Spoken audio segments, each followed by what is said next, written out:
es lo que es y si no aceptás te volvés loco. Entonces es el trabajo de transformación que tuve, que me dio la fuerza, pero con gusto porque era para bien de mi hija y mío atravesar estos últimos 3 años. Bienvenidos a En Ronda Podcast, un espacio para poner en palabras lo que muchas veces callamos. Por eso, abrimos conversaciones reales y humanas sobre experiencias cotidianas que nos atraviesan profundamente a todos. Soy Mel Brizuela y te invito a escuchar esta historia con el corazón abierto. Porque cuando alguien se anima a contar su verdad, se abre también un espacio para que otros puedan hacerlo. Y eso también es transformarse para seguir evolucionando. Bienvenidos, bienvenidas a En Ronda Podcast, un nuevo episodio que hoy nos acompañan nuestros amigos de Fungalia, que yo les digo, acá ya tengo preparado mi blend de Fungalia. ¿Qué es Fungalia si no conocías? Son blends naturales de cacao, de matcha, golden, con hongos adaptógenos que te dan energía y vitalidad para todo el día. Está buenísimo, yo lo reemplazo por ese cafecito a la mañana o en medio del día. Ahora estoy probando el de cacao, así que gracias Fungalia por acompañarnos. Y ahora sí, le voy a dar la bienvenida a ella, nuestra invitada, Maca Paz, actriz, modelo, mamá de Abril también mamá te podría decir. Abril, actriz y modelo. Modelo, bueno, también tenés, te podemos, no te voy a definir. Si te defino te limito, como dice el chino. Ay chicos, me estoy volcando la bebida. Bueno, gracias por la invitación, gracias Mel, gracias En Ronda. Estoy muy contenta de estos espacios que abren voces que no tantos espacios abren. Bueno, voy a arrancar preguntándote, ¿cómo estás hoy? Bien, les dije, estoy en mi día como de libre. Estoy en mi día libre, siempre mamá en casa, últimamente medio en pijamada, así que hoy dije, bueno, vamos a tomarnos el día para mí, a disfrutar, a charlar con Mel un rato. Me encanta. Va a ser un episodio de un poco de transformación, de cuando la vida nos pone situaciones que no esperábamos, que todo el tiempo pasa, ¿no? La vida misma, ¿no? La vida misma, a vos específicamente te tocó en cuanto a tu rol como mamá, ¿no? En la maternidad, que, bueno, Abril, vos nombrás como una maternidad impensada, ¿no? Como que te tocó y que, bueno, acá estás y afrontando todo y situaciones que te hicieron conectar con una parte tuya que quizás no conocías y que tenías una fortaleza sobrehumana, ¿no? Sí, puede ser sobrehumana. Esa maternidad impensada en realidad no es que es tan impensada, uno por ahí la piensa, pero no la quiere ver o no la quiere. O sea, nadie quiere experimentar esa fortaleza que te da la vida. Nadie quiere ser tan fuerte para tener que experimentar y pasar por algunas situaciones, pero con el tiempo y con un montón de herramientas que ya vamos a ir abriendo, creo que no es que uno soluciona o sana, pero empezás a querer transformar como eso que duele por algo más mágico y para empezar a disfrutar con lo que la vida te da, ¿no? Es como que esta frase que yo siempre digo que es lo que es y si no aceptás te volvés loco. Entonces es el trabajo de transformación que tuve, que me dio la fuerza, pero con gusto porque era para bien de mi hija y mío atravesar estos últimos 3 años. Contanos un poco cómo comenzó ese camino de transformación por una situación en especial. Vos ya venías adquiriendo herramientas, ¿no? Estabas muy conectada con el autoconocimiento, con el mindfulness. Sí. ¿Cómo fue usar esas herramientas en todo este camino? Bueno, fueron fundamentales, te digo. Yo siempre a todas las mamás que me escriben y demás, siempre les recomiendo que antes de ser mamá uno debería siempre tener como esa reconstrucción y abrir su propio imperio interno de herramientas para cualquier situación de la vida, no solamente para la maternidad inesperada, o para la maternidad esperada, inesperada, para cualquier situación de la vida. Pero sí, yo soy coach ontológico profesional y mientras estaba embarazada terminé de cursar el instructorado de mindfulness, cosa que después dije, ¿en qué me quedó todo lo que aprendí? O sea, si estoy en Narnia, pero sí me sirvió para algunos momentos esas herramientas, sí, me sirvieron bastante. ¿Cómo fue? Bueno, antes de ¿Cómo entrar empezó? acá, sí, ¿cómo empezó todo esto? Y todo, bueno, yo pasé un embarazo muy, muy lindo, la verdad, muy conectada con mi cuerpo, con mi embarazo. Realmente ahí yo sentía como algo muy, muy especial, muy mágico. Ya me sentía como con esa caracterización salvaje, ¿no? Como eso de muy mujer, muy salvaje, muy, muy madre. Siempre fui muy así. Un embarazo hermoso en el que hacía yoga, natación, iba con la panza para todos lados, estaba muy feliz. Bueno, llega el día del parto y en ese momento, lo hago así como resumido, nace Abril por cesárea y al ratito, bueno, se la llevan a la NEO, que es la terapia intensiva de bebés recién nacidos, y bueno, porque tenía taquipnea, un poquito de aceleración, algunas cositas, qué sé yo, y al tiempo, que habrán sido un par de horas, vienen y me cuentan que mi hija tenía algunos rasgos que se podían asociar a un síndrome genético. Yo en ese momento empecé como lo que después me di cuenta que me estaba pasando, que era como una especie de disociación en el que estaba como totalmente negada. Yo le decía, sí, mira, como no es que el drama Claro. que aparece en ese momento, no aparece el drama, sino como, sí, todo el tiempo pensando que se estaban equivocando. Efectivamente no se estaban equivocando, de todas maneras es muy bueno y muy positivo que los médicos estén en conocimiento del abanico de síndromes genéticos que hay, más allá de que sean poco frecuentes, porque eso hace que hagan los estudios que se necesitan hacer con más rapidez de todo lo que conlleva cada síndrome en general. Ella tiene síndrome de Charge y bueno, y con ello un montón de patologías asociadas que la tuvieron 3 meses en neo, en los cuales esos 3 meses tuvimos que hacerle una traqueostomía, un botón gástrico para poder alimentarse y demás. Y después de esos 3 meses, bueno, nos fuimos a casa, pero fue todo como ese primer año en el que no es te vas a tu casa y está todo bien. Claro. Sí, eso. Tuvimos que volver a terapia intensiva un par de veces, hacer distintas operaciones quirúrgicas y fueron momentos muy complicados. Por eso digo, como que yo marqué este tiempo como en 3 etapas, o sea, como 3 años en los que yo estuve como mujer o como mamá en 3 etapas diferentes. El primer año fue de totalmente absorbida por la situación, más salvaje que nunca, como sacando realmente, como vos dijiste, fuerza de no sé dónde, En ningún momento como que me puse a pensar en qué sentía respecto a lo que me estaba pasando, porque siempre estaba al servicio y a lo que necesitaba mi hija en ese momento, que eran muchas cosas, estaba en modo supervivencia. Entonces, como que estás ahí arriba y en ningún momento bajás a comprender o a tratar de aceptar o a sentir dolor o a duelar eso que no fue. No bajás ahí. Entonces, marcó ese primer año como un año en el de total inconsciencia. Mirá, te cuento esto que espero que no suene, no es tanto escatológico, sino que es como algo natural. A veces me olvidaba de hacer pis. Ay, sí. O sea, porque yo no tenía ni registro de interocepción de mi cuerpo. Para No, que se aparte- entienda, yo no sabía que tenía ganas de hacer pis y recién a la noche capaz que, porque de casualidad iba al baño, ¿entendés? Tengo que hacerlo. Tengo claro. Sí. O te acordaste, mi marido me hacía acordar que tenía que hacer pis, de lo que estaba mi cabeza puesta en eso.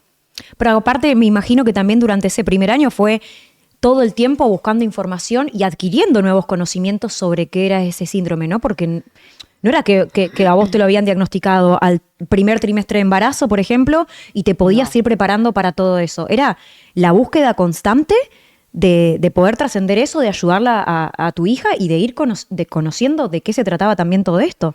Sí, en realidad nosotros nos pusimos como muy enfocados en dejamos el síndrome de lado y nos pusimos como en foco de, bueno, ¿qué es lo que tiene Abril? ¿Qué es lo que vamos a ir encarando? perdón, se me mueve todo el tiempo, qué es lo que vamos a ir encarando a medida que vayamos descubriendo cosas. Bueno, o sea, ahora lo primordial es que respire bien, que coma bien, que crezca, que se alimente, ir a casa, que no tenga cuadros respiratorios, que tenga todo lo que necesite en cuanto a insumos, que la burocracia, lidiar con aprender a un montón de cosas que ni te imaginabas, como, o sea, que no te imaginas que tenés que aprender en tu vida, o sea, como cosas de medicina, o sea, cambiar una cánula en tu casa, dar de comer por un botón, o sea, ahí hacer RCP, que nunca, gracias a Dios nunca lo tuve que hacer, pero tenés que aprender un montón de cosas que no sabes que tenés que aprender. Entonces, ese año, más que aprender sobre el síndrome en sí, nos enfocamos a aprender qué era lo que necesitaba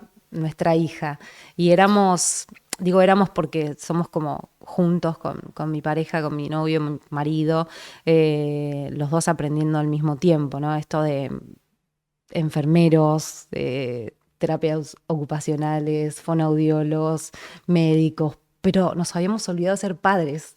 Claro. Y ahí es donde aparece el segundo año. El segundo año es donde nos empezamos a poner un poco más en la piel de, che, pará, somos mamá y papá también, vamos a jugar. Disfrutemos de un poco, ¿no? Como, y todo el segundo año empezó a ser un poco más liviano en cuanto a cantidad de internaciones y se empezó a estabilizar un poco ella en su salud.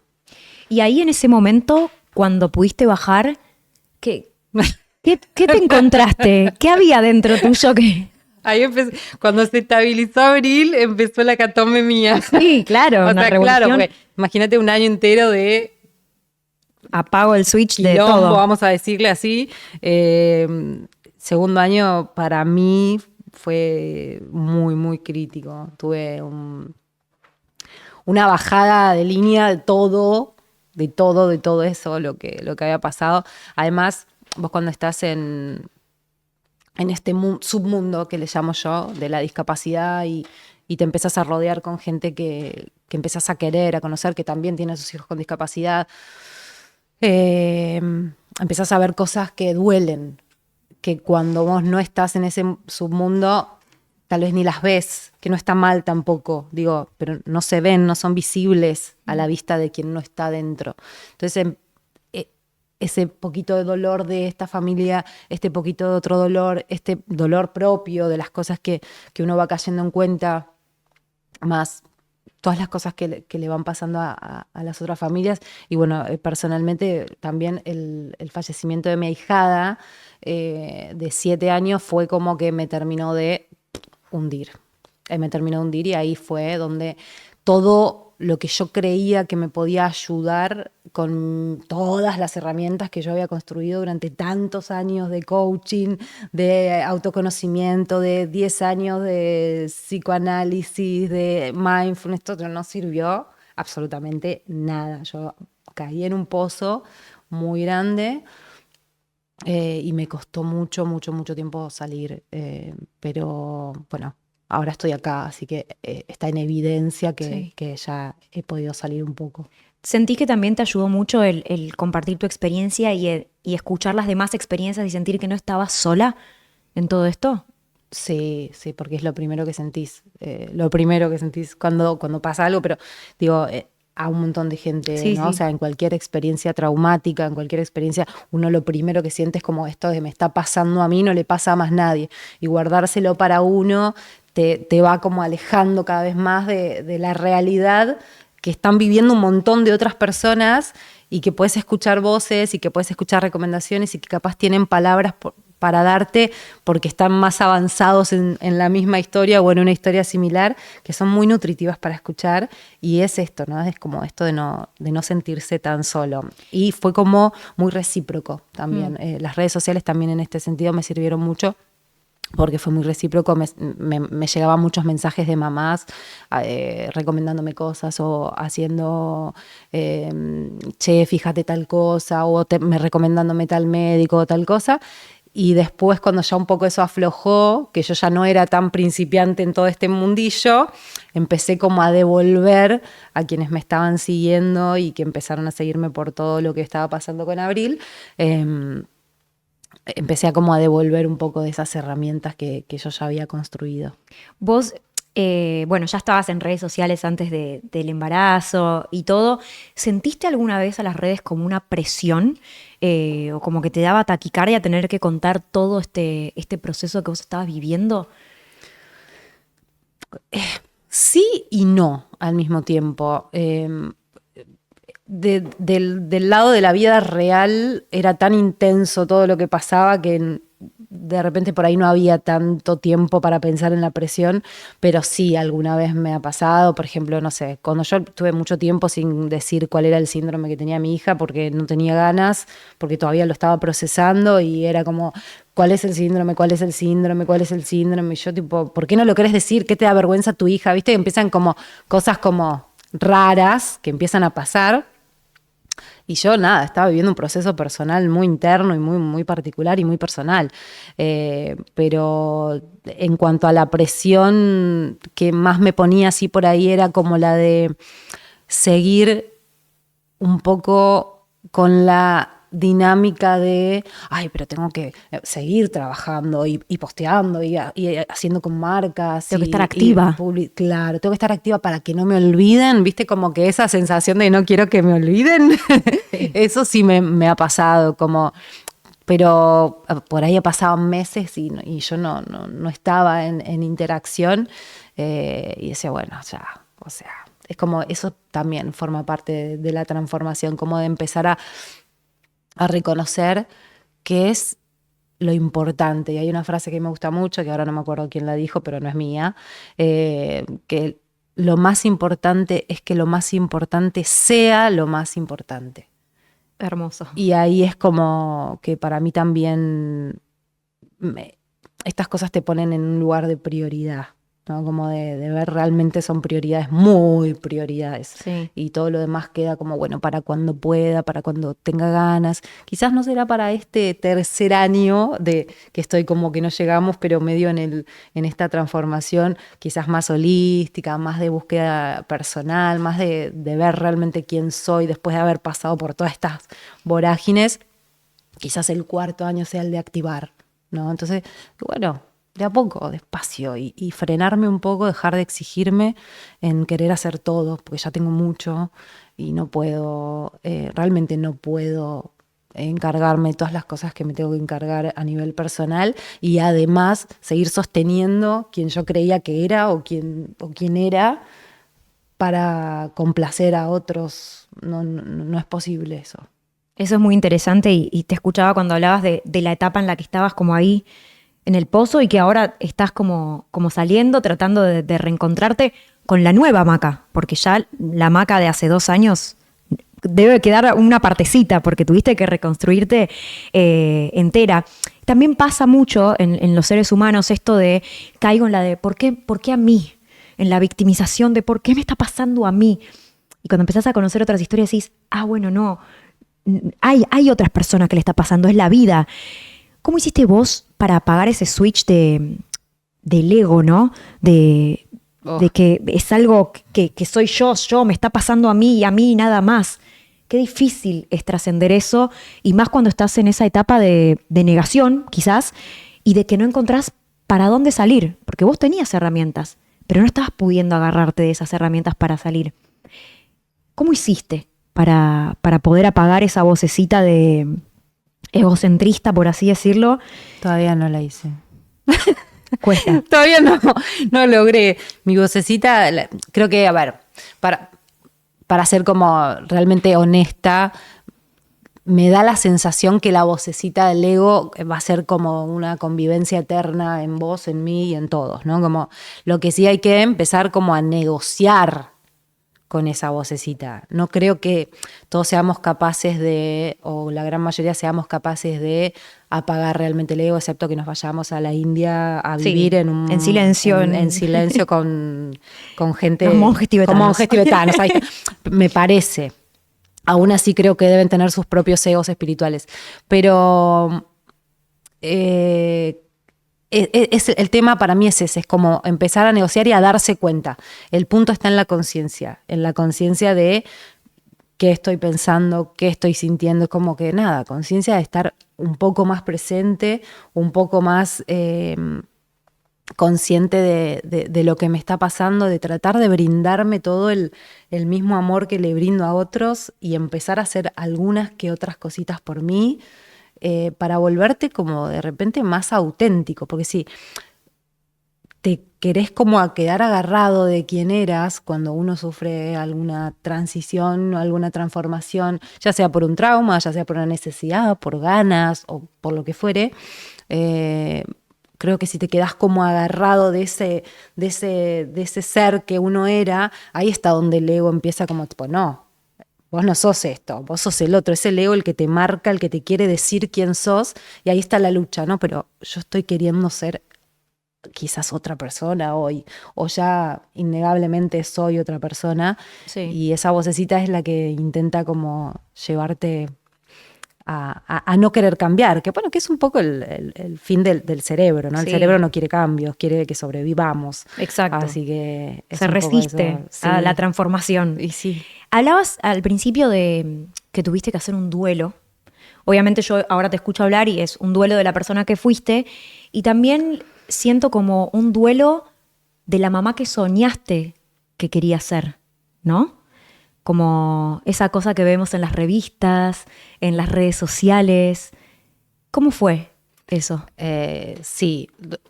Si hablamos de duelo, cuando hablamos de duelo en general uno siempre la asocia a la muerte, ¿no?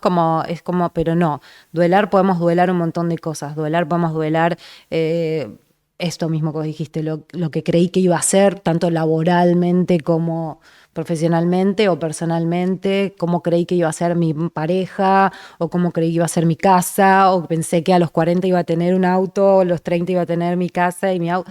Podemos duelar un montón de cosas, pero en este caso, sí, es como duelar esa... Además yo tenía muchas ganas de ser mamá y soy una mujer muy fantasiosa, muy Ahí está el aire que hablábamos. Sí, soy de crear muchos ideales. Y yo tenía un ideal muy arraigado en mis creencias, muy profundo.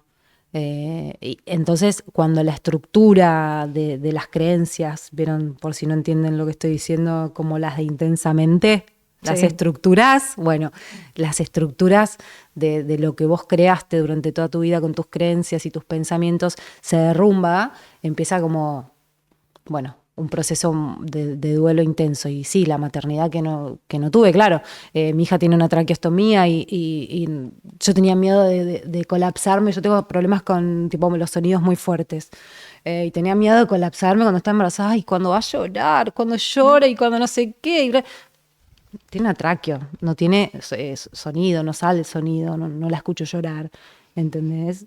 No, que las comidas, que ya a los embarazada me compré tipo guía de alimentación y no sé qué, comió por botón, ¿entendés? Claro. ¿Viste? Entonces es como muchas cosas son las que se derrumban, son muchas cosas y la maternidad que se duela es un montón, porque no es solamente el ideal, sino nada, qué sé yo, son de las cosas diarias. El otro día en un cumpleaños, la actividad era tipo, vayan caminando y corriendo como ranas, y todos los chicos iban corriendo como ranas. Y la gorda va con su andador y, ojo, Abril está súper, Sí. está recontra mil estimulada, está recontra bien para lo que tiene sus anteojos, lo quiero aclarar porque estamos charlando hace un montón. Con sus anteojos, sus audífonos y su traje y su botón. Ella va bárbaro y los médicos la ven genial y es una nena que va al jardín, que va a cumpleaños, que hace sus terapias y que está genial. Eso lo quería como dejar bien en claro. Pero bueno, pasan estas cosas que no en todos lados hay actividades inclusivas, obviamente, porque hay 80 chicos y hay una que anda con un andador, que es la mía, Sí. y no puede ir haciendo el salto de rana. Entonces, son como distintos y pequeños micro dolorcitos constantes diarios. Te pasa cuando vas a una plaza o cuando vas a un cumpleaños o cuando... Pues yo creo que esto es... Perdón, estoy rehablando, pero... No, me encanta. La discapacidad solo existe cuando te la hacen ver. Nosotros nos consideramos una familia disca, yo lo llamo así con mucho amor, nos consideramos una familia disca porque siempre hay una línea que cuando la cruzamos nos damos cuenta de la discapacidad que todos como familia tenemos, por las limitaciones que hoy en día tiene mi hija para con la sociedad. Por eso te digo, en casa no vemos la discapacidad. Claro. La vemos cuando nos vamos a un cumpleaños, la vemos cuando hay determinadas situaciones que no están adaptadas o hay contextos que no están adaptados para sus necesidades.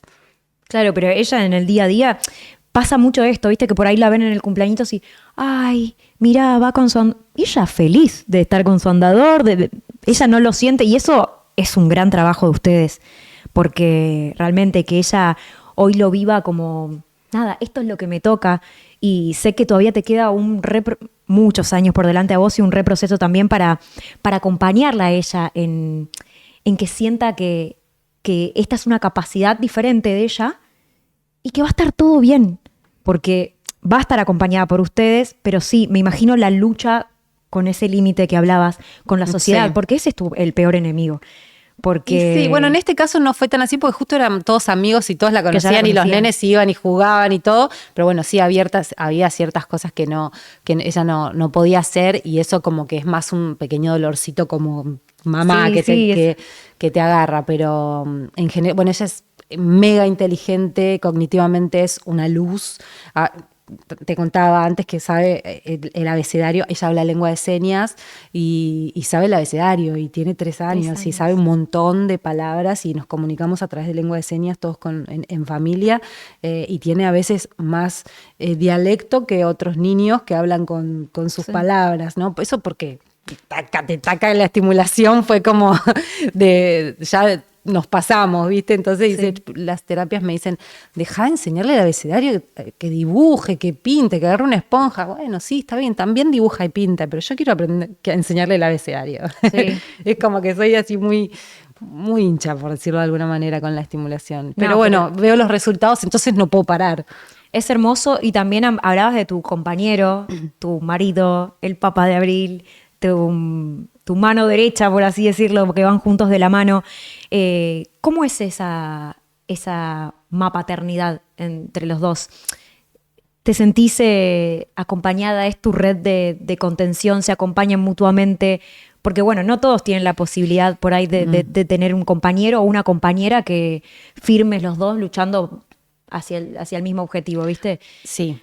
No, la verdad que sí, siempre, desde el primer momento que los dos fuimos como lo único que teníamos, porque éramos las únicas 2 personas que sentíamos lo mismo, o sea, no había psicólogos, psiquiatras, médicos o familiares que entiendan lo que estábamos pasando, que entiendan o que sientan lo que estábamos sintiendo. Entonces nos pusimos como en somos uno, decime todo lo que pensabas aunque sea terrible, yo te digo todo lo que pienso aunque sea terrible y nos íbamos como acompañando todo el tiempo y así de esa manera quedamos como en ese estilo de equipo, siempre comunicándonos mucho con todo lo que tiene que ver con Abril, obviamente que con toda la vorágine diaria no es la misma relación, no es la misma pareja, pero bueno, estamos siempre acompañando a Abril y él es el estimulador número 2, que también le apasiona y está y le encanta jugar con ella y le encanta